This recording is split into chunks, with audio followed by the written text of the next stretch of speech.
ফেসবুকে ঢুকলে খালি একটাই নিউজ, ভাই বোনকে সম্পত্তি থেকে বেদখল করেছে, বোন ভাইকে সম্পত্তি থেকে বেদখল করেছে, চাচা মামা খালা নানি বউ স্বামী সবাই সবাইকে সম্পত্তি থেকে বেদখল করে।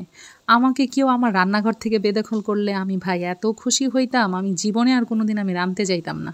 সত্যি কথা, কেউ আমার রান্নার থেকে বেদখল কইরা দেন, আমার রাঁধতে ভালোই লাগে না, একদমই ভালো লাগে না। সকালে ঘুম থেকে উঠে একটা প্যারা, প্রথমত কি রান্না করব, বাচ্চাকে স্কুলে দিব, কি নাস্তা খাওয়াবো।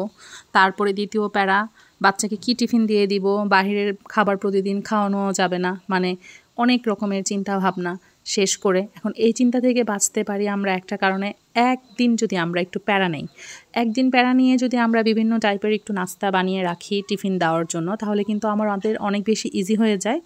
তো আমি ওই দিন বাজারে গিয়েছিলাম, বাজারে যেয়ে মুরগি কিনে নিয়ে এসে আমি ওদের কাছ থেকে আমি একটু কিমা করে নিয়ে আসছিলাম, কারণ ছোট করে কিমা করতে একটু কষ্ট হয় আমার। তো বাচ্চাদের আবদার ছিল আমি যেন একটু রোল বানিয়ে দেই, আর দ্বিতীয় আবদার ছিল আমি যেন কোনো সবজি অ্যাড না করি।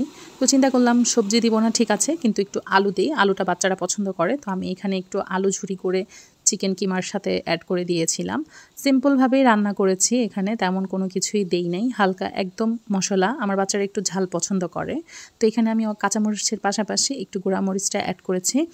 আর এই তো ভাজিটা হয়ে যাওয়ার পরে নামানোর আগে আমি অল্প একটু কর্নফ্লাওয়ার গুলে দিব, যেন এটাতে ভালো একটা বাইন্ডিং তৈরি হয়। আর আলুর মধ্যে অল্প একটু টমেটো সস আমি অ্যাড করেছি। এই তো এত কষ্ট করে বানাবো, দেখবেন খাইতে গেলে দেখা যায় যে 2-3 দিনও যায় না, শেষ হয়ে যায়। আর ভেজিটেবল রোল করাটা মানে খুবই প্যারা, কারণ এটার ব্রেডটা বানাতেও অনেক ঝামেলা করতে হয়, অনেকক্ষণ সময় লাগে।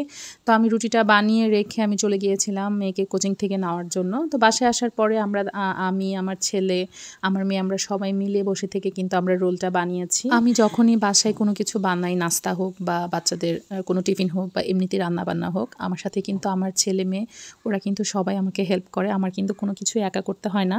আর আমি ওদেরকে নিয়েই কাজটা করি, যেন ওরাও বোঝে যে না, মাকে একটু হেল্প করতে হবে।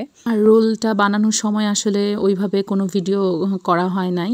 তো এইগুলো রোলগুলো বানিয়ে ডিমের মধ্যে মাখিয়ে আমি ব্রেড ক্রাম্ব দিয়ে এগুলো কোট করে নিয়েছিলাম। নিয়ে আমি এটা সারা রাতের জন্য ডিপের মধ্যে রেখে দিয়েছিলাম ট্রেতে করে।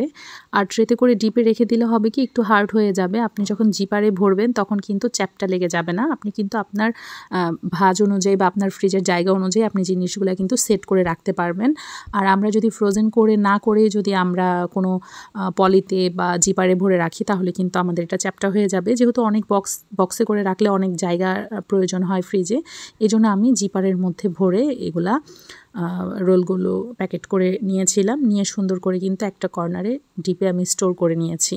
আর রোলটা কিন্তু খেতে অনেক মজা হয়েছিল, যাদেরকেই খাইয়েছি সবাই কিন্তু পজিটিভ রিভিউ দিয়েছে, আলহামদুলিল্লাহ।